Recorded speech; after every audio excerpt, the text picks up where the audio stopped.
que estavam nessa turma que a gente fez agora, de Teoria U, né, que é uma introdutória. Tem algumas pessoas que fizeram outras turmas. E eu pensei para essa conversa de ter um momento inicial, né, meu pai contar mais a história mesmo, dele e da Kodak. Depois a gente faz algumas dinâmicazinhas assim e tenta ter uma conversa generativa. E, enfim, acho que vai ser legal. O que mais que eu tenho que falar para a gente começar? Acho que é isso. Eu conversei pela primeira vez assim com meu pai sobre esse assunto ontem, na verdade, que eu liguei e falei, para a gente dar uma alinhada. Então, mas eu tô pensando nesse encontro aqui para realmente poder ser um lugar da gente explorar. Então, acho que é isso. Vai. Não sei se você quer já começar, beleza? Beleza, vamos lá. Boa noite a todos. Sempre feliz de estar aqui com vocês jovens, em primeiro lugar. Segundo, participantes de Teoria U. Tive aí um momento de cocriação desse curso aí da base, Teoria U. Foi um momento bastante bom aí para mim. Depois deixei aí com o criador aí, que é o Rafael, tocar, né? Então é um prazer estar aqui com vocês. Vou falar um pouquinho sobre a minha trajetória na Kodak, rapidinho, para não entediá-los, e depois falar um pouco da Kodak, do que existe de informação e um pouco das informações que não existem, né? Que são percepções minhas como funcionário e como executivo. Então, começando com a minha trajetória, até para dar um pouco de contexto, né? Eu sou engenheiro químico, formado pela Poli, fiz alguns programas executivos na Universidade de Michigan e o programa executivo de MBA de Stanford, com uma questão importante. Todos eles pagos pela companhia. A companhia era uma companhia muito rica, a Kodak, né? Então, ela cuidava muito das pessoas. Por isso que eu fiquei tanto tempo com ela. Fiquei 29 anos nessa empresa e tive muito prazer, pelo menos em boa parte do meu tempo lá, porque ela cuidava muito bem. Era uma empresa que tinha princípios humanos muito bons. E então, eu entrei lá na época da década de 70, que foi uma década de ouro, né? A última década de ouro da Kodak, como engenheiro de produto. Eu trabalhava no laboratório, fazia misturas para fotoquímicos, produtos que usavam na revelação de filmes e papéis fotográficos. Depois eu fui para a área de produção, fiquei na fábrica como supervisor de produção, e daí para frente minha profissão não foi mais técnica, ela foi de gerenciar e liderar pessoas, que eu acho que essa é uma das áreas que eu acabei me dedicando e gostando, né? Mais do que tudo, eu liderei pessoas e gerenciei negócios, né? Daí, em 84, eu fui para ser gerente de projeto de um sistema, que na época era um quase como... Um segundo. Estão dizendo que tem um chiado aí. Eu não sei se aqui está raspando o microfone em algum lugar aí. Pode ser. Será que fica melhor sem o microfone? Vamos tirar? Talvez. Eu acho que o microfone estava raspando na gola da camisa. Uhum. Melhor assim fica? Melhor. Tá. Bom, eu era um gerente de projeto de um sistema que era um dos primórdios dos sistemas ERP, Enterprise Resource Planning. E aí eu me transformei em diretor de qualidade. E aí teve um momento importante, porque eu fui convidado para trabalhar nos Estados Unidos, em Miami. Nessa época, o Rafael tinha 4 anos de idade e o Renato, 2, irmão dele, artista plástico. E a Bianca, irmã agora que é regente lá na França, ela não tinha nascido. Então, fui lá com a Sandra e os 2 moleques, né, para os Estados Unidos e acabei ficando 10 anos lá. Primeiro em Miami, depois em Rochester, no estado de Nova York, que era a sede da Kodak.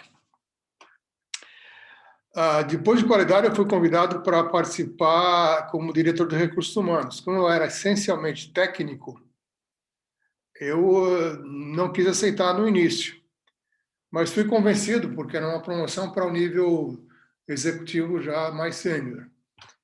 E realmente foi uma mudança muito importante, porque eu acabei descobrindo esse lado e consegui utilizar muito mais o lado direito da mente, né? Eu usava muito mais o lado esquerdo, que era o lado da parte exatas, né? Fiquei como recursos humanos da região latino-americana, e aí eu tive tive uma mudança a cada 2 anos, né? Por isso que eu fiquei tanto tempo na empresa. Eu tive uma carreira, a empresa era muito grande, chegou a ter mais de 100 mil empregados, e ela tinha oportunidades de crescimento, oportunidades de desenvolvimento.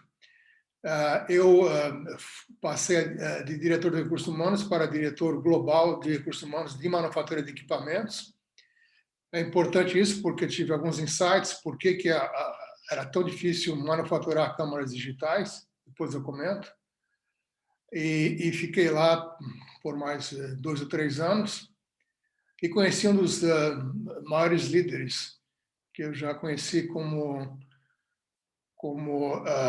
participante de uma empresa e aprendi muito com ele, que era o presidente mundial de manufatura de equipamentos. Daí eu fui para o cargo que eu mais gostei, que era diretor mundial de recursos humanos e vice-presidente. Aí eu fiquei com basicamente todas as operações de recursos humanos reportando para mim. Eu tinha toda a parte, praticamente todas as pessoas reportavam para mim, e eu reportava para o número 1 de recursos humanos, mas eu tinha basicamente toda a operação embaixo de mim, e fiquei 4 anos nessa posição e visitava todas as regiões do mundo, desenvolvendo aí programas comuns de recursos humanos de suporte às linhas de negócio. E aí eu fui para o meu último cargo, que era de presidente, obviamente não CEO, né? Quando o Rafael colocou presidente aí, espero que ninguém tenha achado que eu era o CEO da Kodak. O CEO da Kodak era a Kodak Mundial, era presidente da região latino-americana. Tinha 11 países que reportavam a mim, e eu fui presidente por alguns anos. Quando eu estava ingressando na presidência, eu tive um outro fato muito importante na minha vida, que foi aqui na minha casa da praia, onde eu estou atualmente, eu fui fazer uma manutenção e caí de uma coluna que dava visão para a praia, a coluna de caixa d'água, e caí, quebrei os 2 pés e fiquei 6 meses de cama, depois 6 meses de cadeira de rodas, e continuando a operar como presidente da empresa. Mas foi um momento muito decisivo que me fez refletir muito sobre o que eu estava fazendo, por que eu estava fazendo e quanto estava me consumindo esse cargo de executivo. E aí eu saí daí, fui ser dono de fazenda no Nordeste, que não deu certo, e outras coisas mais, e atualmente eu basicamente sou voluntário da base e tenho ainda uma consultoria que eu estou gradualmente migrando para outras mãos. Enfim, essa é a minha história na Kodak. Deixa eu contar um pouquinho agora da história da Kodak, que eu acho que é o que interessa mais aqui. A Kodak é uma empresa de mais ou menos 120 anos, né? Ela foi fundada em 1880 e ela foi uma das empresas mais inovadoras, porque ela basicamente ela não inventou a fotografia, mas ela pegou a fotografia, que era um processo extremamente profissionalizado e artístico até, e popularizou. Então, ela transformou a fotografia para se tornar um item que estava praticamente em todas as casas das pessoas ao redor do mundo, pelo menos pessoas de classe média, né? E ela, mais recentemente, em 2002, ela entrou com um pedido de concordata, porque ela já não estava conseguindo competir mais. A gente vai falar um pouquinho sobre isso. No final da década de 70, a Kodak tinha 90% das vendas de filmes e 85% das vendas de câmeras nos Estados Unidos, que era o maior mercado, mas também tinha uma presença mundial. Tá? Foi nessa época que eu entrei na Kodak.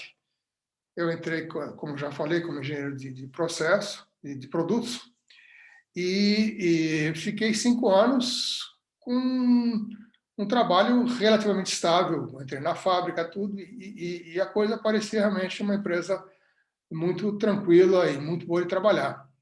Depois desses 5 anos, e eu fiquei quase 30 lá, a gente teve o primeiro grande choque na empresa, choque de gestão mesmo, e tivemos demissão maciça de pessoas e de executivos. Isso era alguma coisa impensado da empresa que tinha já quase 100 anos, porque ela nunca demitia as pessoas. Era uma empresa que era tão rica e boa que ela não demitia, ela só contratava. As pessoas saíam quando queriam.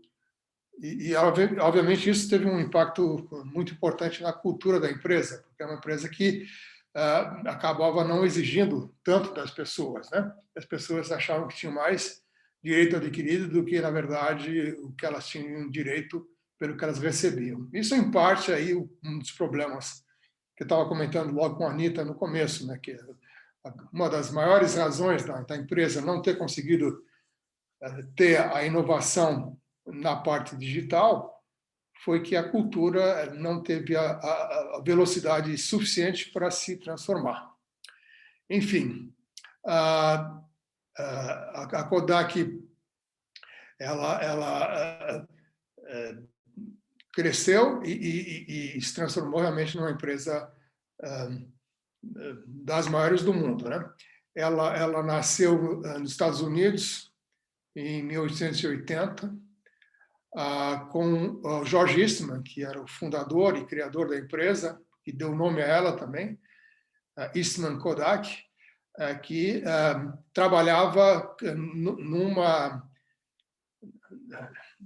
em aplicação de emulsão fotográfica em placas de vidro, que era como a fotografia era antigamente. E depois ele conseguiu, aí, com vários desenvolvimentos e patentes, criar o filme aplicado sobre película de celuloide e depois transferido para papel fotográfico, que também era com um revestimento de emulsão fotográfica, que essencialmente é um haleto de prata.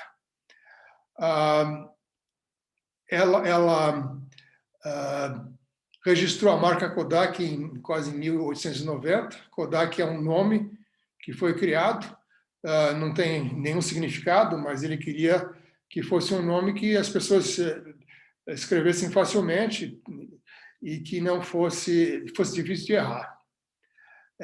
O nome não significa nada. Ele não era publicitário, o George Eastman, mas ele era uma mente brilhante, porque ele criou o slogan que ficou por muito tempo na empresa, que você aperta o botão e a gente faz o resto. Para quem hoje tem celular e tira foto como manda mensagem ou como acessa o Instagram, é muito fácil, mas antes realmente não era assim, né? A época de ouro da Kodak, a primeira época de ouro foi nos 30 anos a partir de 1900, quando ela se transformou numa grande corporação, ganhou milhões de dólares e continuou investindo pesado em pesquisa e desenvolvimento. Aliás, uma característica da empresa, ela investiu muito em pesquisa e desenvolvimento, ela criou muita tecnologia, incluindo a da câmera digital, só que ela não comercializou. Ela não tinha um processo muito bom de comercialização. Então, ela criava a tecnologia e ela conseguia, principalmente no que era relacionado ao produto principal, que era o filme, ela conseguia aplicar. No restante, de certa maneira, ela deixava lá quase que como uma reserva de patentes. Ela tinha uma quantidade enorme de patentes. Ela criou, em 1935, o primeiro filme colorido, e esse filme ele acabou morrendo agora no começo dos anos 2000, quando a empresa já tinha lançado a câmara digital. De importante...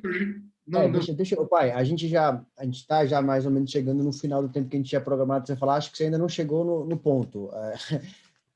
Puxa um pouco mais sobre essa história do fim, de algumas coisas aí, para a gente conseguir... A câmara digital ela foi introduzida há uns 30, 40 anos atrás, ela foi inventada pela Kodak, e ela não foi comercializada porque ela iria bater de frente com o principal fonte de lucro, que era o filme. Então, ela inventou e também reteve a tecnologia. E ela segurou até que a Sony, porque essas tecnologias elas acabam sendo descobertas com alguma simultaneidade. A Sony lançou a câmera e ela teve então que entrar no mercado. Então ela é líder de mercado e entrou no mercado atrasada na câmera digital. E a partir daí ela não conseguiu nunca mais recuperar a liderança. Ela passou de segunda produtora mundial para quinta, sexta, e depois foi a primeira empresa a entrar em concordata, ou quase falir, quando surgiu o aparelho de celular, né? Então, em essência, é isso. A empresa era uma empresa muito rica, controlada, o controle acionário dela era pulverizado, até por estratégia do George Eastman. Então, ela era uma empresa que pagava dividendos e sempre pagou grandes dividendos. Quando ela começou a ficar mais pobre, e a câmara digital é uma câmara que dava muito pouco lucro, enfim. Na verdade, a câmara digital, pela Kodak, ela dava prejuízo. Ela faturava quase 6 bilhões de dólares e ela dava prejuízo. Então, ela nunca conseguiu mudar a tecnologia para conseguir ganhar dinheiro com câmera digital. Então, quando o dinheiro começou a minguar, os acionistas que tinham a opção aí de investir pesado na área digital, optaram por continuar aí obtendo dividendos e, com isso, mamando aí na teta da vaca, que era muito saudável, e depois começou a secar. E como disse, eu acho que uma das razões, além da capacidade de inovar e mudar os processos para que fosse viável economicamente a câmara digital, ela teve o problema de um conselho de acionistas que não quis investir, e teve uma cultura que era uma cultura centenária que não conseguiu agilidade para evoluir. Em essência, é isso. Boa. Eu tinha programado de fazer uma dinâmica, mas eu acho que eu vou tentar puxar mais de você, porque eu acho que a gente ainda não chegou tão lá. Você como presidente, né, pelo menos com algum... Por que você não conseguiu, ou você não enxergou? O que é que... Ou o próprio CEO... Alguém poderia ter feito alguma coisa diferente? Pessoal, os executivos sabiam que eles tinham que mudar. Sabiam, mas eles não conseguiam mudar. O sistema ele é complexo, ele é todo conectado. Então, não basta um CEO determinar que você vai mudar a empresa. Não é assim que funciona. Uma empresa muito grande, você precisa convencer as pessoas a mudar, né? Claro, você manda, mas se você não engaja, você não consegue que a empresa mude. E a somatória das pessoas faz a cultura, e a cultura ela emperra. Então, não adiantava ter os executivos aí fazendo sessões aí de elaborar estratégias. A gente contratava os melhores consultores da época. Como eu estava falando, a gente trabalhou com Peter Senge e outros quando eles estavam lançando a quinta disciplina, né? Só para dar um exemplo, e muitos outros das outras áreas. Mas simplesmente o sistema não conseguiram penetrar o sistema, como talvez hoje em dia outras metodologias consigam para fazer com que o sistema se articule rapidamente ou drasticamente para a mudança que tem que acontecer. Não adiantava eu como presidente. Primeiro que eu era presidente de uma subsidiária, né? De algumas subsidiárias. Então, o que eu podia fazer, eu fiz. Eu mantive, na verdade, a dominância de câmaras digitais na América Latina. Mas não tinha volume suficiente para mudar a companhia, né? Representava o quê? 10% da empresa. Você não consegue. América Latina, como no mundo hoje, você vai dizer que o Brasil vai mudar o que está acontecendo na Europa, Estados Unidos e China? Não muda, né? Então, não é só um sistema de empresa, é um sistema de mundo, né? Então, mesmo que presidente, o que eu podia fazer, eu fiz. Eu consegui reduzir custos, eu consegui manter a posição de mercado, eu consegui engajar altos executivos para que a gente tivesse um esforço alinhado. O que eu mudaria hoje, aí a gente vai conversar depois se fizer esses espelhamentos. Boa. Acho que a gente pode fazer isso talvez um pouco. Vamos fazer essa ideia que eu tive inicial, que é de, acho que a maior parte das pessoas aqui nunca fizeram um coaching circle, mas quem já fez e está aqui. Eu pensei da gente fazer uma dinâmica de primeiro fazer um silêncio para deixar várias dessas coisas entrarem. E aí, se tiver uns 2 candidatos, a gente pode tentar espelhar um pouco isso tudo, de alguma metáfora assim, e aí depois a gente anda um pouco mais na conversa. Deixa eu ver quem está aqui que pode. Vamos fazer então esses 2 minutos de silêncio aí, para a gente tentar absorver essa história toda aí. Eu puxo vocês de volta.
Boa.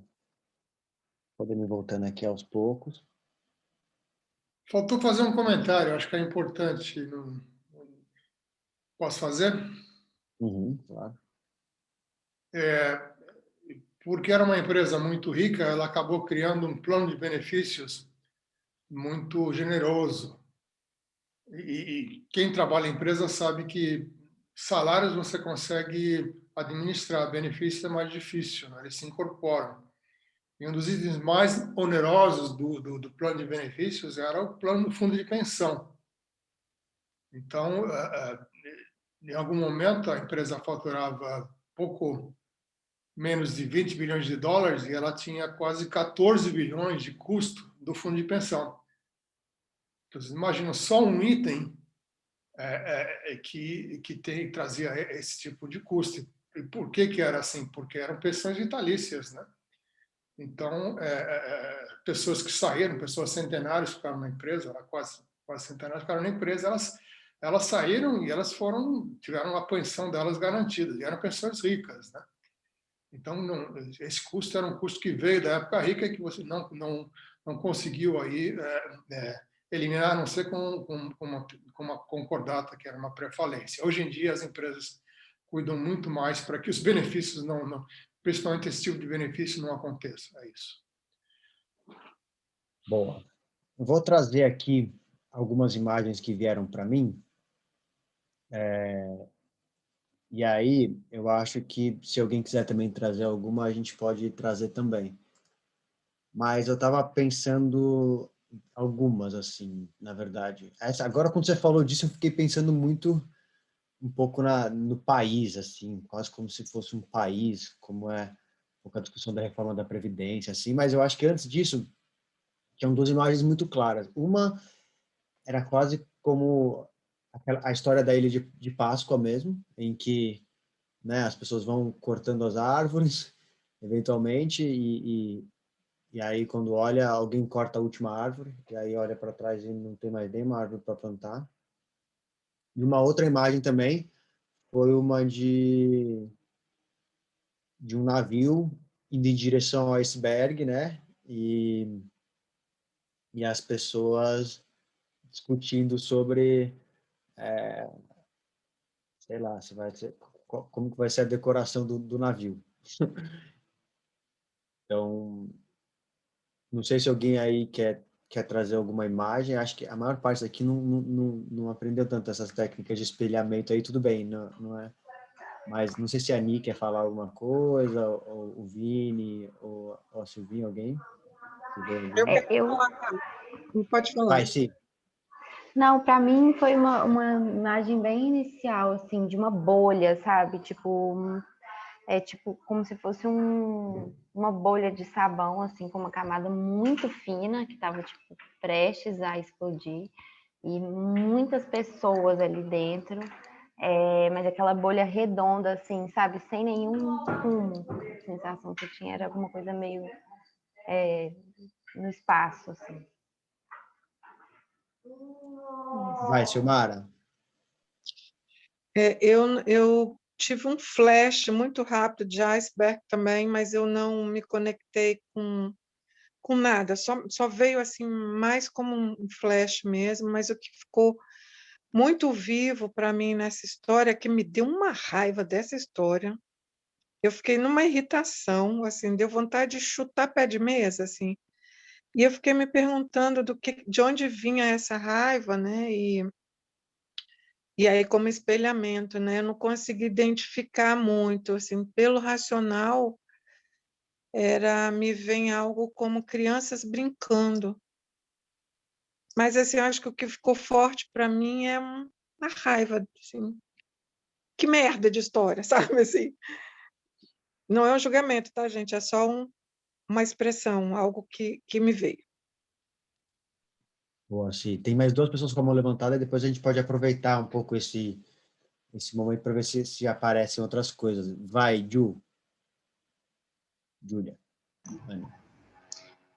Boa noite. Eu senti, o sentimento aqui foi muita aflição que eu senti, e o flash que veio foi de uma ciranda. Engraçado, a Silmara, que acabou de falar, falando que veio crianças, era uma ciranda, e uma ciranda que estava em movimento, em fluxo, e aí, em determinado momento, algumas pessoas soltaram a mão e paralisaram, e aí começou a causar em toda a ciranda, todo o fluxo começou a ser bloqueado, e aí meio que algumas pessoas continuaram, mas como tinham algumas paralisadas, a ciranda não aconteceu mais. Vai, Roberto. Acho que o Clésio é o último aqui para a gente continuar. Para mim, o que veio foi uma questão de apego, né? Apego ao que eles tinham, que era o maior produto, e não olhar o futuro, né? Enfim, se eles estavam conversando com consultores, já sabia que o que eles tinham criado era o futuro. Então, eles estavam presos, ou por funcionários, ou por maquinário, enfim, tinha toda uma estrutura para um produto e eles ficaram apegados a isso. Então, eles escolheram manter o tradicional do que dar o passo para frente. Vai, Clésio. Eu me identifiquei com a história, eu acompanhei parte da história, porque fazia eletrônica nos anos 90, e um dos sonhos era a galera ir trabalhar na Kodak, né? Então eu tive amigos que foram para a Kodak num período que a coisa estava complicada, e a gente acompanhou isso, e eu fiquei pensando agora numa imagem, quando você vê em filme de ficção, a semana passada eu assisti Perdido em Marte, né? Ele tem que fazer uma coisa que é decolar com uma cápsula de Marte para ser pego fora do planeta por uma nave que está voltando para buscá-lo, e ele precisa desmontar aquela nave inteira para deixá-la leve o suficiente, porque ela não foi projetada para aquilo, e os engenheiros ficavam dizendo o que precisava desmontar para ela ficar leve, e esse tem uma questão que é difícil, né? Porque tem elementos que foram constituídos, projetados na nave para determinadas coisas. Você arrancar aquilo, tirar, para você extirpar isso, para ela conseguir fazer a decolagem que ela precisa. Fiquei com essa imagem dessa coisa de você tem que extirpar um negócio que foi projetado junto com o equipamento. Você fala, isso precisa sair, não dá, senão a gente não sobrevive. Ficou forte. Bom, acho que a gente teve alguns aí. Quer aproveitar e trazer alguma coisa que vem algum desses daí, se você acha trazer mais alguma reflexão assim, pai? E aí a gente pode fazer mais algumas perguntas. Daqui a pouco a gente vai entrar em salinhas para a gente conversar um pouco sobre também. Primeiro que, Não sei se eu estou claro, caindo. foram ótimos espelhamentos aí, eles refletem, como a gente sabe de teoria U, aqueles sentimentos que a gente não só transmite pela fala ou pela visão, né? Eu tive quase 30 anos de empresa e tem uma carga emocional muito intensa, né? Ela me trouxe muita coisa boa, inclusive o estilo de vida que eu ainda tenho hoje. Então, não posso reclamar disso. Mas ela me trouxe também uma tortura imensa quando eu tive que demitir centenas de milhares de pessoas, né? Direta ou indiretamente. Então, essa raiva, ela vem, eu acho que disso, de uma empresa que teve que sofrer uma redução absurda. E acho que ela vem também do fato da nossa incapacidade como raça humana, de mudar alguma coisa, como o que aconteceu hoje no dia da Terra, né? Com o nosso grande presidente aí fazendo essa declaração que ele fez em relação ao meio ambiente, né? Eu acho que essa inabilidade, não é só o Brasil, acho que é o mundo, né? Essa inabilidade de conseguir mudar alguma coisa que a gente sabe que o fim vai acontecer. Então, aconteceu na empresa. A empresa foi um pequeno exemplo do que a raça humana ainda não conseguiu. Por isso que talvez eu tenha esperança de coisas como teoria U, que une o tradicional ao completamente lunático, aí, né? Que a gente usa na teoria algumas coisas, possam trazer essa mudança, né? Realmente era uma bolha mesmo, uma bolha que cresceu e ficou, era uma ilha, né? A gente vivia numa ilha quase que da fantasia mesmo, porque era de muito tempo de riquezas que foram no passado. E eu acho que é interessante também terminar dizendo o seguinte, que empresas, não é só a Kodak, não, muita empresa grande hoje, maravilhosa, com valores, com propostas, importantíssimas aí. Eu gostaria de ver essas empresas com todos esses valores humanos, com todo esse propósito, cessando o lucro. Eu gostaria de ver quanto sobraria do grande, nobre propósito das empresas. Ou seja, a gente está no mundo capitalista e o mundo capitalista ele é movido a dinheiro. Ainda o resto é perfumaria. Então, se não tiver o dinheiro, não tem. O resto... Então, como é que vocês têm que mudar isso? Vocês, a nova geração, aí, vocês que estão pensando de forma diferente, têm que mudar isso. Essas foram as reflexões pós-espelhamento que eu tive. Acho que tá bom para uma rodada de grupos. Para a gente falar, eu acho que tem elementos aí para a gente conseguir todo mundo conversar um pouco aí. Eu trago algumas reflexões também. Eu fico pensando como a gente fica achando que o raciocínio de um sistema é muito óbvio que ele tem que mudar, né? Mas eu acho que o que faz ele se manter como ele está é porque tem muita razão dele continuar do jeito que ele está, né? Tem muita vontade, tem muita explicação, assim, de querer sobreviver, de querer manter as coisas como elas estão, assim. Se você não assume, se acha que é óbvio que, as coisas ficam, tem uma razão para elas ficarem também. E gostei muito, eu acho também, outra reflexão tem muito a ver com, né, quando eu olho para algumas dessas coisas, eu fico olhando às vezes e pensando que a gente tem uma impressão de que é fácil, é só trocar o presidente ou não, uma pessoa ou outra, e essa pessoa conseguiria ter feito, ou, então o Bolsonaro, ou se não é outra pessoa, e a gente, mas quando a gente enxerga a complexidade das coisas, precisa ter outro tipo de solução, que eu não sei exatamente qual que é. Mas, enfim, eu acho que tem vários elementos para a gente entrar em salinhas aqui, bater um papo. Eu vou dar 10 minutos para vocês. Já criei. Já criou, né, Si? Ótimo. Então, vamos fazer esse momento aí de uma conversa meio aberta, assim, sobre o que está dentro de você também, né? O que aparece, e também pensar sobre algumas perguntas norteadoras que surgem também, que quando a gente for voltar, a gente pode fazer mais perguntas aí vindo de todo mundo também, mas não deixem de ter um momento de falar também como vocês se sentiram, se apareceram novas reflexões, se um pouco do que a gente viveu na teoria U, como que isso de alguma forma aborda ou não isso tudo, né? Enfim. Então, quem não quiser, não puder entrar, não tem problema, mas se libera então. Boa, obrigado, sim. Então é só para quem só entrar, clicar lá no Breakout Room, vocês vão ser direcionados para lá. Eu vou travar.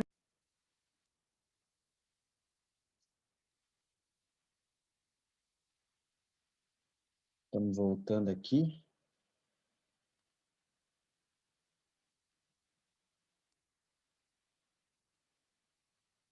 Acho que o pessoal ainda... Voltou todo mundo? Ainda não. Estão voltando em poucos segundos. Vou ver se tem alguma outra fala, assim. E aí depois a gente pode ver se a galera quer fazer umas perguntas mesmo.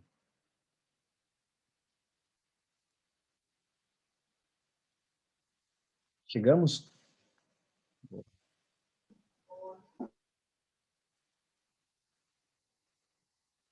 Acho que estamos todos. Alguém aí quer fazer uma fala, assim, de como foi a conversa, de algum ponto interessante que apareceu, de alguma reflexão? Eu falo, Rafa, eu acho que teve um insight muito bom na nossa. Tava a Cláudia Einhorn e Gabriela Vieira, né? Para não falar certo o nome que não tá aparecendo agora para mim. É isso, né? Só para não falar errado, né? Eu acho que é um insight muito legal ali, porque o case da Kodak, ele é emblemático, né? Ele virou uma referência, mas é muito fácil, né? Olhar de fora, julgar e dizer, nossa, era óbvio, câmeras digitais, Instagram, nossa, como não se deram conta? E acho que a Gabriela, ela matou, assim, ela deu o melhor exemplo. A gente, como humanidade, é a Kodak, né? A gente já sabe por todos os aspectos que a gente está acabando com a natureza, que a gente não pode consumir no nível que a gente está consumindo, não pode poluir do jeito que a gente está poluindo, e a gente vai acabar e a gente não está fazendo nada a respeito. Por que a gente não muda, né? Muito bom, muito bom. Quem mais quer falar aí? Gil, está com a mão levantada? Até com o nome aqui escrito você confunde. Deixa eu só corrigir, Gabriela Machado, eu falei errado, agora aparece o quadradinho. Tá tranquilo. Eu queria trazer, foram muitos insights, foi incrível, meu grupo com 2 Paulas e com a Anitta, e queria só trazer um super último insight que a gente teve, é que a fala do Milton no final, depois do espelhamento, falando dos benefícios, né, dos privilégios que eram garantidos para os colaboradores, num antigo paradigma, talvez isso a gente tivesse uma falsa ilusão de que isso garantiria uma entrega e um engajamento de todos os sistemas individuais, de todos os indivíduos que compunham esse sistema maior, né? Então, a Kodak entregava o salário e todos os benefícios e manter todo esse status quo, como a Paula do nosso grupo trouxe, em troca de uma entrega e de um engajamento, e que, na verdade, não garantia nada, né? A gente tem esse pensamento de que, então, se garante um monte de coisa e um monte de privilégio, eu vou ter isso de volta do meu colaborador, e, na verdade, não é só isso, não é só sobre isso. Cris. Boa, obrigado, Ju. Tem uma empresa brasileira, Merco, que não sei se vocês conhecem, já ouviram falar a história deles? A Merco é uma indústria de borracha e eles produziam borracha para as esteiras da indústria tabagista. E estava lá na declaração de valores dessa empresa que a principal, o que era o principal para ele eram as pessoas. E aí o presidente falou assim, bom, mas a gente está fazendo mal para as pessoas. Indústria tabagista, a gente está ajudando a fazer mal para as pessoas. Eu não quero isso, né? O fundador. Então, eles começaram a mudar essa história dentro da empresa, buscando outros produtos, treinando a equipe deles, não sei o quê. E a indústria tabagista era 70% do lucro dessa empresa. E, de repente, eles se prepararam, eles viraram isso daí. E hoje eles são super lucrativos. Sabe aquela indústria que faz aquela borrachinha branquinha de escola? São eles. Então, eu não sei, eu acho é o que a gente estava conversando, né? É muita soberba também. A gente não pode ficar culpando ninguém de nada, porque, assim, somos peças de um grande quebra-cabeças, né? Para mudar alguma coisa, um precisa chegar e falar assim, cara, tem que peitar e tem que... E tem várias outras histórias, de chamar todos os funcionários e falar, olha, é isso que está acontecendo, o que a gente vai fazer? Sabe, a responsabilidade compartilhada. Mas, não sei, dá até desespero, assim, de querer fazer alguma coisa, ajudar, né? E é como vocês disseram, é muito fácil falar daqui, né, de fora, mas tem todo um arcabouço de coisas. É possível, mas é difícil, é complicado, né? Era isso que eu queria falar. Obrigado pelo espaço. Boa. Quem mais quer? Tem alguma Eu queria fala? falar, eu acho que se fosse hoje, não seria assim, entendeu? Porque eram outros tempos, era tudo mais vertical, né? A liderança e essa questão também de você, que nem eu estava comentando até com a Cris, hoje uma multinacional, ela te dá metade do seu bônus em bônus, metade em ação da própria empresa, entendeu? Aí você também está ali junto no barco.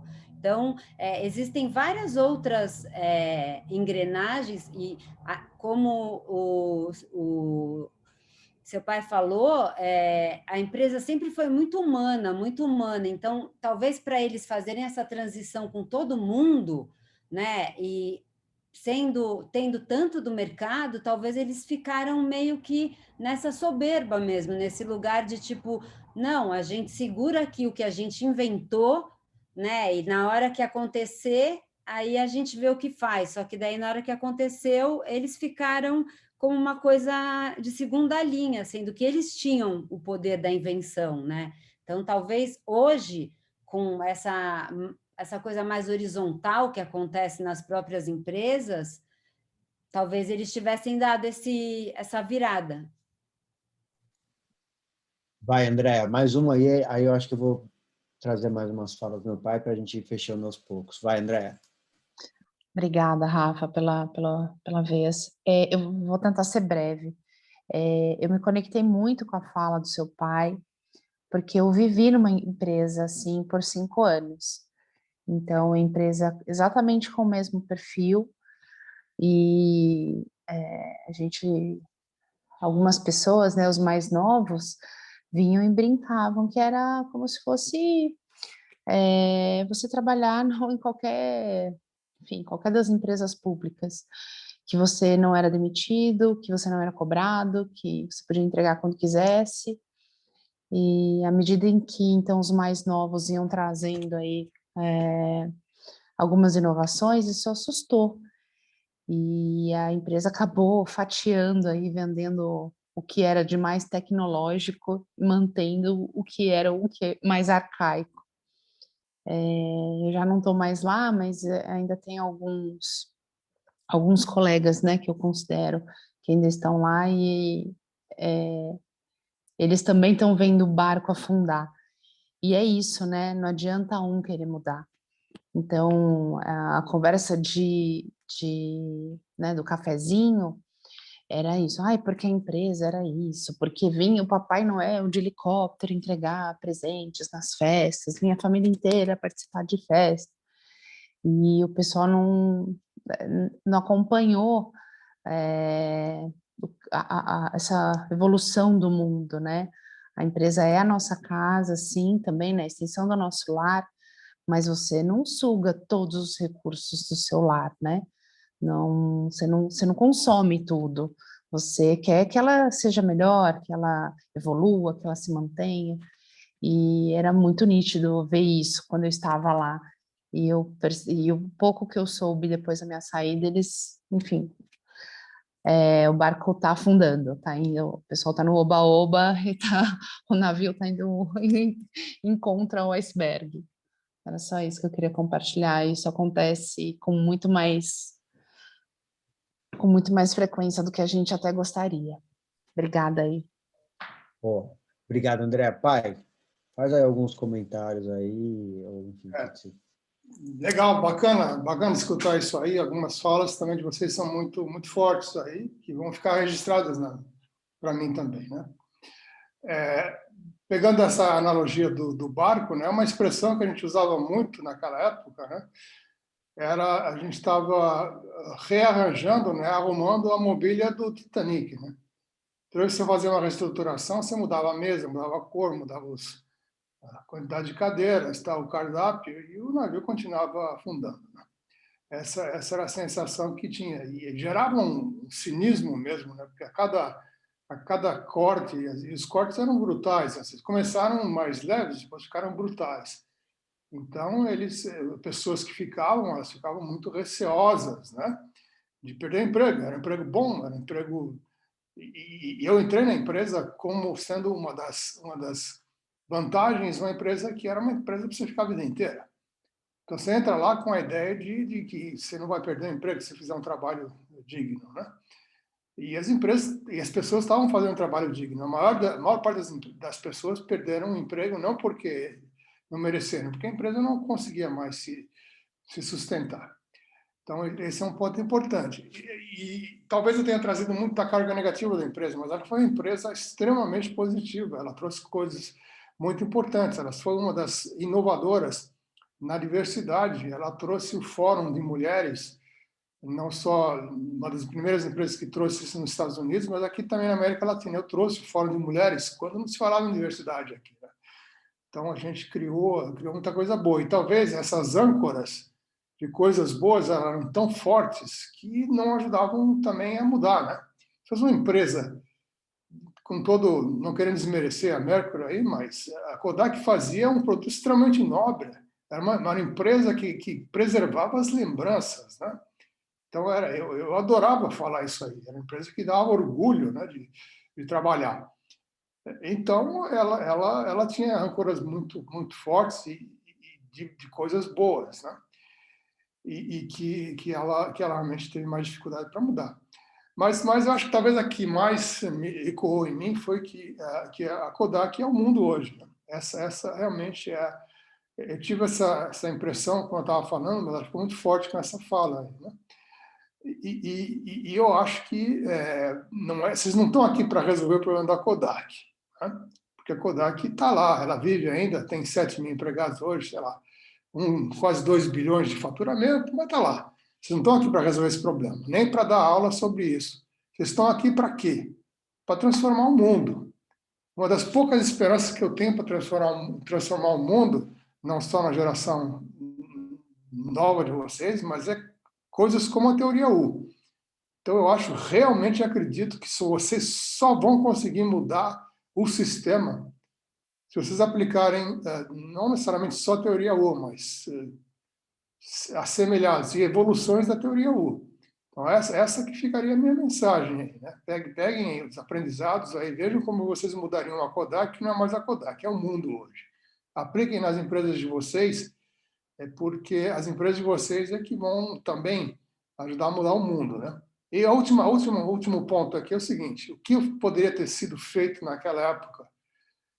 Eu acho que se houvesse com os dirigentes algo que a base está fazendo hoje, sem querer fazer aí um comercial aí, que é trabalhar a vulnerabilidade deles, a ponto de que eles pudessem realmente falar dos medos, chorar as amarguras de ter que mandar tanta gente embora, poder realmente se conectar e talvez eles pudessem ter um entendimento mais profundo do sistema e eles não como dirigentes, mas como pontos importantes de funcionamento desse sistema tivessem conseguido articular para que o sistema tivesse mudado mais rapidamente.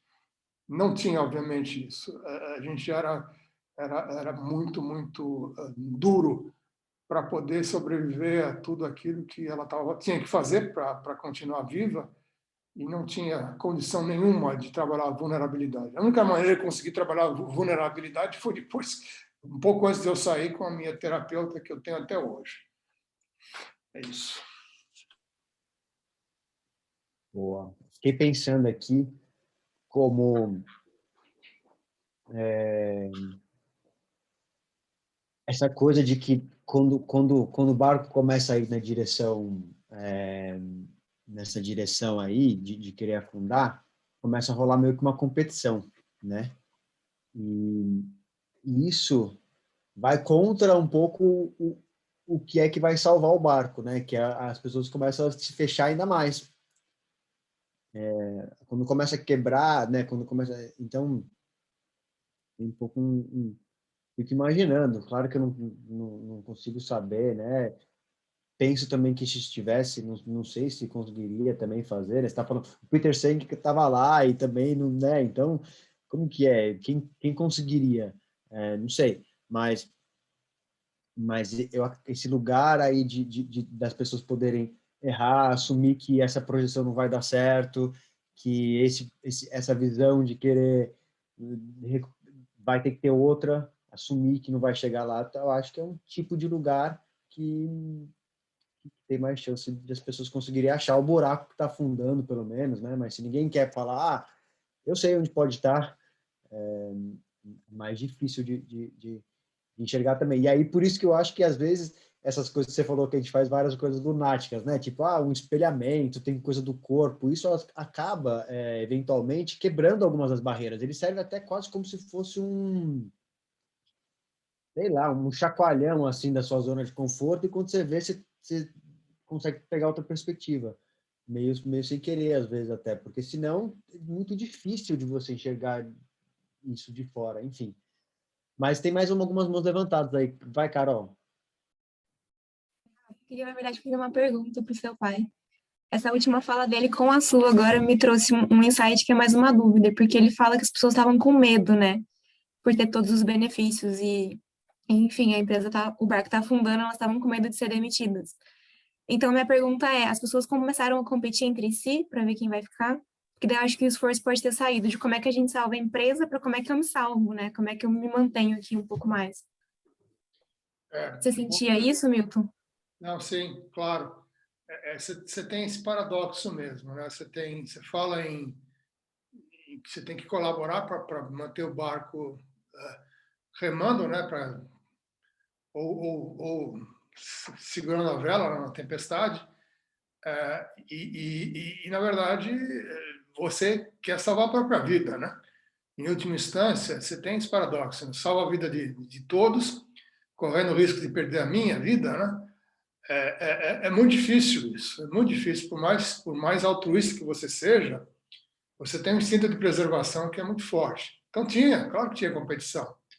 Você tem, e ela, como o Rafael falou, ela tendia a fazer com que as pessoas ficassem protegidas, não compartilhassem lá, não só os medos, mas os segredos. Às vezes tinham uma resposta e não queriam dar porque tivesse dado a resposta. Num dia, quando perguntassem a ele, já tinha dado a resposta, não tinha mais esse trunfo. Então, sem dúvida que tinha competição. Mas a tentativa era que não, né? Mas tinha que viver esse paradoxo e, obviamente, não conseguiram viver, como a grande maioria das empresas não vai conseguir, né? Essa é a verdade. Eles têm um começo, meio e fim, né? 120 anos é muito tempo para uma empresa. Se você pegar hoje, quantas empresas têm mais de 100 anos? No Brasil, acho que são 34. Então, esse é um grande mérito também, né? Quantas empresas começam e desaparecem, às vezes, no mesmo ano, 5 anos, 10 anos. Então, para uma empresa durar um século, é um mérito enorme, né? Ela conseguiu não só produzir algo muito nobre nessa época, mas ela conseguiu sustentar a vida de muitas pessoas, né? Famílias como a minha, né? O Rafael não está aí também, se não fosse porque eu também tivesse conseguido dar uma educação para ele nobre lá nos Estados Unidos e aqui, e ele conseguir ter essa cabeça de enxergar o mundo de uma forma muito mais ampla do que se tivesse morado num país só. Então, ela conseguiu dar isso para muitas famílias por muito tempo. Conseguiu trazer muita coisa boa para o mundo. Só que não conseguiu trazer isso para sempre, né? Desculpa, eu emendei um outro assunto aí, mas respondi, eu acho.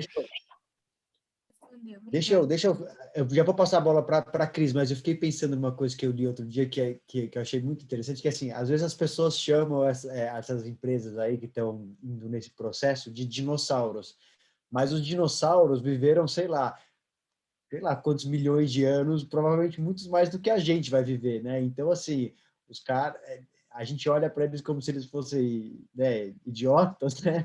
Mas eles voavam, enfim, ficaram milhões de anos, né, ocupando a Terra, e a gente com a nossa prepotência aqui, achando que nós somos os heróis, é capaz de a gente acabar com o planeta inteiro em 2.000 anos de espécie, sabe? Enfim, é uma coisa que apareceu aqui para mim, mas fala você, Cris.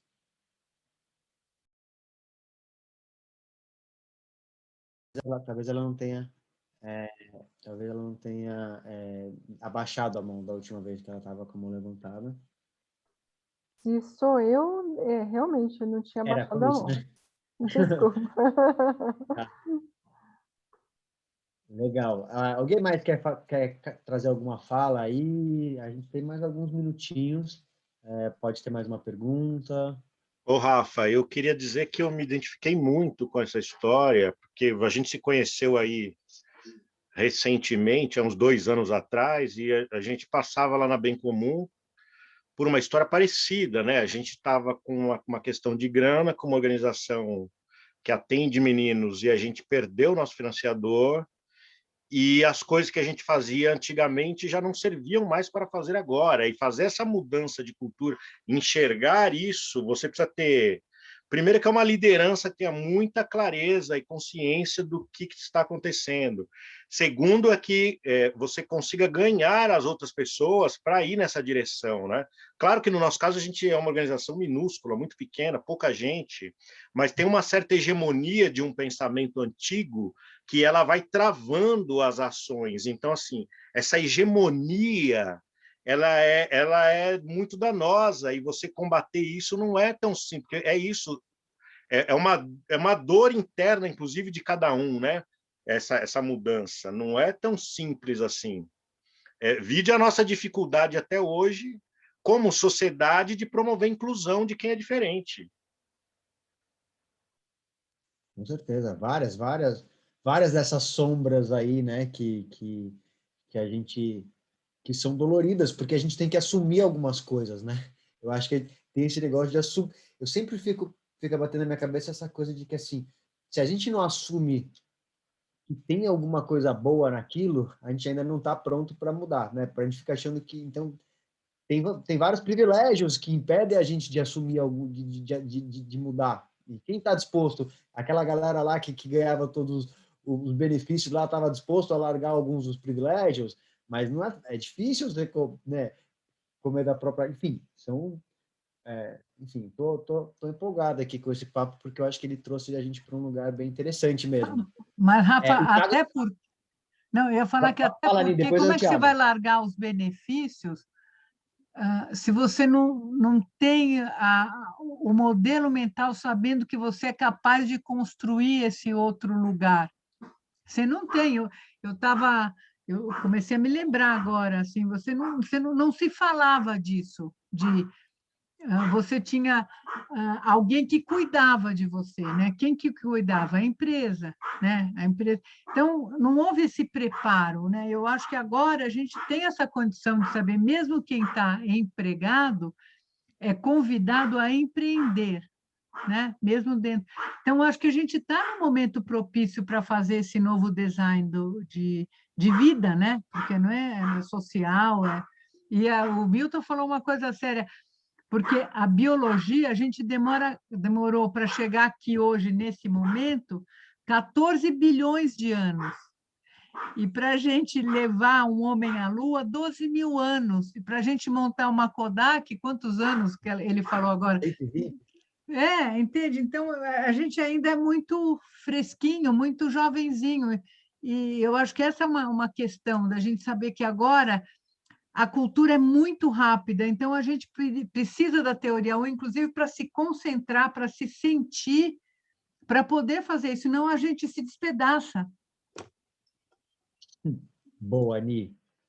Tem aqui o Thiago. Vai lá, Thiago. Boa noite a todos e a todas.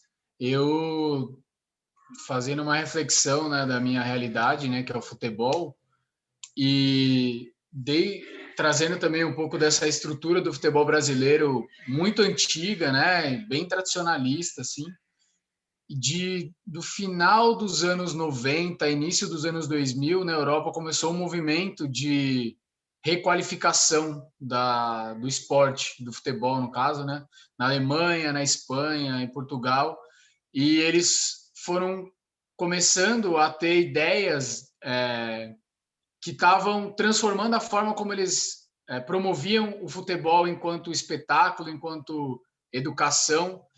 E algumas dessas discussões chegavam aqui no Brasil e era muito refutada, assim. Eu lembro lá para 2005, 2006, que foi quando eu estava prestes a entrar na faculdade, já começava muito desse, a Alemanha os caras estão fazendo isso, em Portugal os caras estão fazendo aquilo, e aqui no Brasil era aquele negócio, esse papo de europeu, nós somos 5 vezes campeão do mundo, como que nós vamos aceitar uma parada diferente? E aí o processo foi ruminando até o 7-1, e aí no 7-1 foi tipo, o que aconteceu? Onde a gente se perdeu?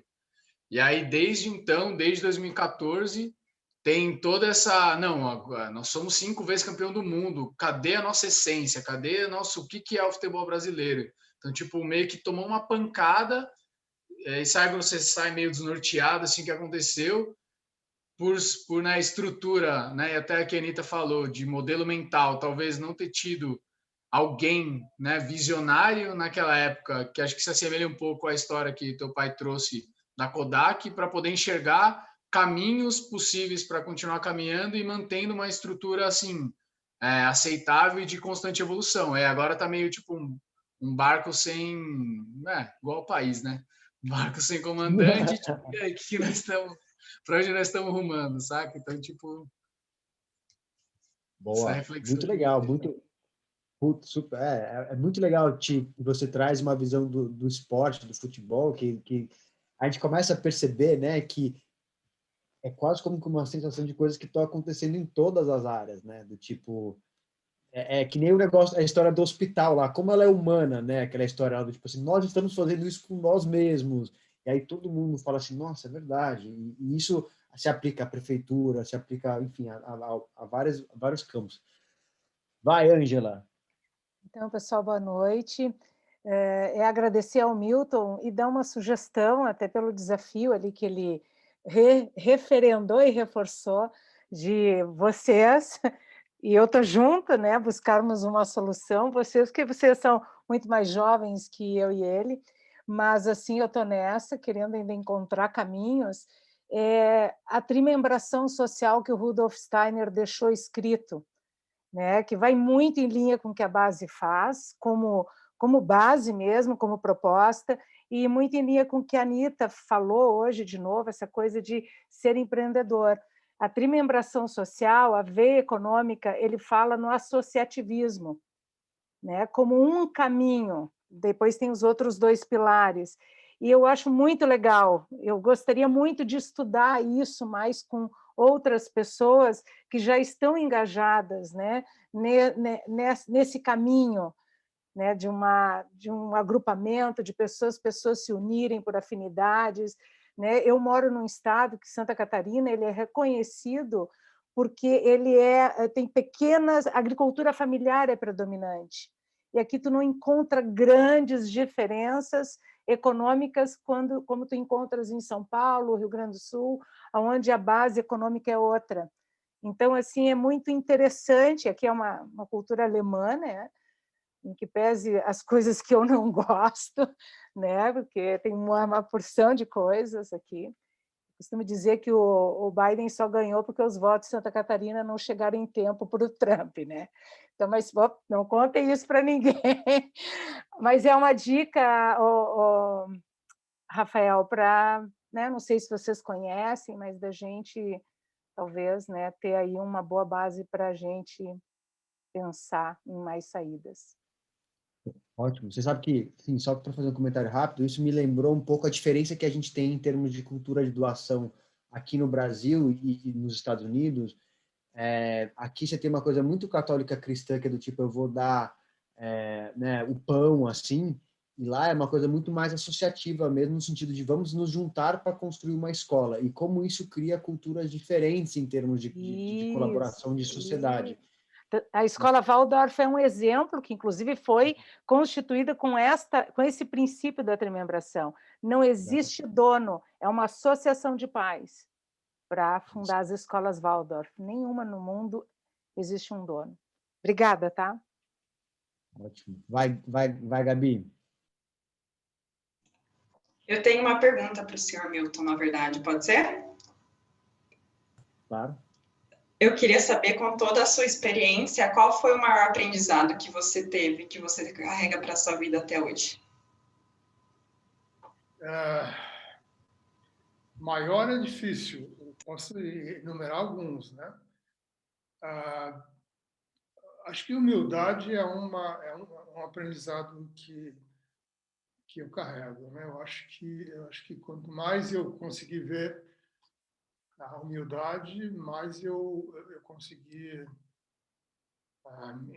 entender e melhorar as coisas. O outro, acho que isso é mais ou menos presente, né? É que nada é maior do que o seu tempo com aqueles que você ama, né? Então, por mais que eu tenha me dedicado, como me dediquei, graças a isso eu tenho essa condição de ter o que eu tenho hoje de estilo de vida, me roubou muito do meu tempo com a minha família, né? Que é o que eu mais amo na vida. Então, o aprendizado é que o que vocês hoje em dia fazem, né? Em busca de mais harmonia e mais equilíbrio, melhor do que harmonia, mais equilíbrio, é fundamental. Eu gostaria de ter tido mais equilíbrio na minha vida, mas felizmente eu consegui me aposentar cedo, aos 53 anos, e desde então eu tenho recuperado boa parte desse tempo aí. Acho que esses dois aí são aprendizados que eu tirei disso tudo. Obrigada. Boa. Bom, a gente já está terminando aqui. Quero te agradecer, pai, por tudo, né? Enfim, E acho que foi acho que a gente teve um momento, né, pelo menos para mim, foi uma conversa que a gente conseguiu chegar em alguns lugares, assim, profundos, assim, de reflexão. E, enfim, tem várias coisas que a gente tem para falar sobre como pai e filho aí, mas não precisa ser aqui. Mas, enfim, eu quero agradecer. Eu acho que de ter se aberto. Você sabe que uma coisa que me marcou muito, né? Às vezes eu costumo até contar essa história. O fato de que eu sei que você vai lembrar, né? Eu cheguei aqui e eu tô ficando aqui na casa dos meus pais agora. E aí eu cheguei logo no começo que a gente começou a fazer as turmas de teoria 1. Eu estava aqui no quarto do lado e eles estavam assistindo alguma coisa na TV. E aí eu liguei o curso de teoria 1 na TV e que era uma gravaçãozinha, e falei, pai, assiste isso aqui. E aí eu acho que porque era do MIT, né, ele topou. E no próximo dia ele estava lá no curso que a gente estava lançando, né, como aluno. E isso foi muito legal. Eu lembro um pouco, né, para mim tem uma cena muito forte, porque nesse dia a gente foi criar os grupos. E aí a gente colocou a galera vendada, assim, para ter que encontrar os grupos. E ele ficou meio assim, travadão, né? Mas eu acho que o processo também foi uma coisa que eu vi transformar ele também, e foi por isso que eu também comecei a acreditar que tinha capacidade de atingir várias linguagens diferentes de pessoas, em termos, né, algumas pessoas um pouco mais corporativas para falar sobre esses assuntos. E aí a gente faz uma meditação aí que eu não fiz com vocês ainda, porque eu acho que foi né, alguns já daí, né, mas que é uma meditação do Castelo Interior. E aí ele fez, que é o auto guiando, né, tá, para milhares de pessoas, e falou que uma das coisas que ele viu foi que ele ia participar mais da vida dos filhos. Então, acho que isso foi uma das coisas que impulsionou a gente de começar a trabalhar a teoria U mesmo, como, né, a gente já fez várias turmas do começo, você estava lá também, então, enfim. Mas a gente nunca teve essa conversa sobre a Kodak. Não sei por quê. Era tão óbvio, né? Era uma coisa tão... Inicialmente a primeira que se faria. Então, acho que eu quero te agradecer por ter topado fazer isso, de estar aqui. E eu realmente acho que faz cair várias fichas. Então, uma sensação meio de gratidão. Acho que tem mais umas pessoas que estão com a mão levantada. Não sei se querem falar mais alguma coisa. Ângela? ou o Thiago? Não sei se esqueceram de baixar a mão. Ah, tá. Então, é isso mesmo. Fala, Clésio.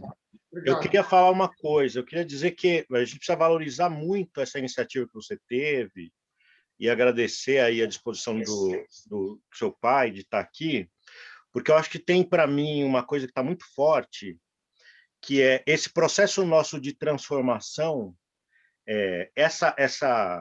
esse enfrentamento, esse desafio de transformar esse modus operandi desse mundo e dessa sociedade como está, eles precisam contar com a experiência e com a trajetória de pessoas como o Milton, porque assim este recurso, que é um recurso de quem passou por experiência e viveu a experiência e pensou, é uma coisa que a gente precisa valorizar, né, nesse processo. Eu tenho falado muito eu tenho gostado muito de estudar sociedades indígenas, né?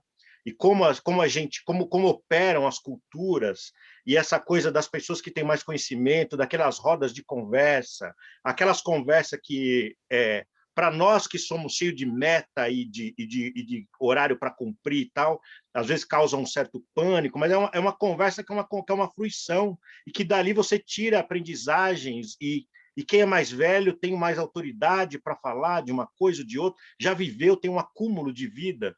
Eu acho imprescindível para a transformação que nós queremos no mundo, contar com pessoas que tenham disposição, que nem o Milton teve hoje aqui. Eu queria agradecer a ele. Boa. Obrigado, Clésio. Obrigado. Você sabe que estou muito feliz de ter você aqui também, que você é um puta cara, E, enfim, uma das coisas que me deixa mais feliz da turma é de ter algumas pessoas como você, outras pessoas que eu conheço aí, e a gente viver essas coisas juntos.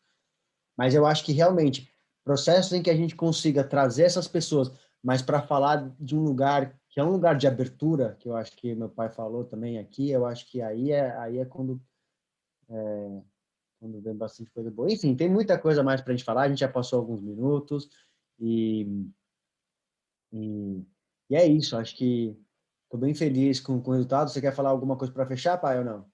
Não, agradecer a todos pela presença e pelas mensagens, e feliz de ter podido contribuir um pouquinho com esse curso e com vocês aí. Espero revê-los aí, se possível, presencialmente. Fui vacinado hoje.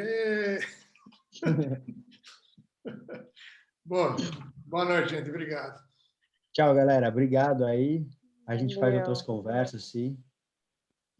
Alguém mais quer falar alguma coisa? Não, só que foi muito bom, e que pena, né, que tudo que é bom termina, né? Ou a gente dá um tempo para voltar e continuar, na verdade.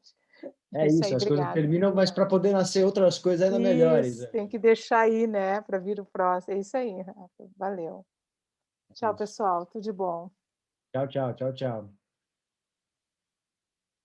E aí, Nitinha, o que você achou? Vou pausar aqui.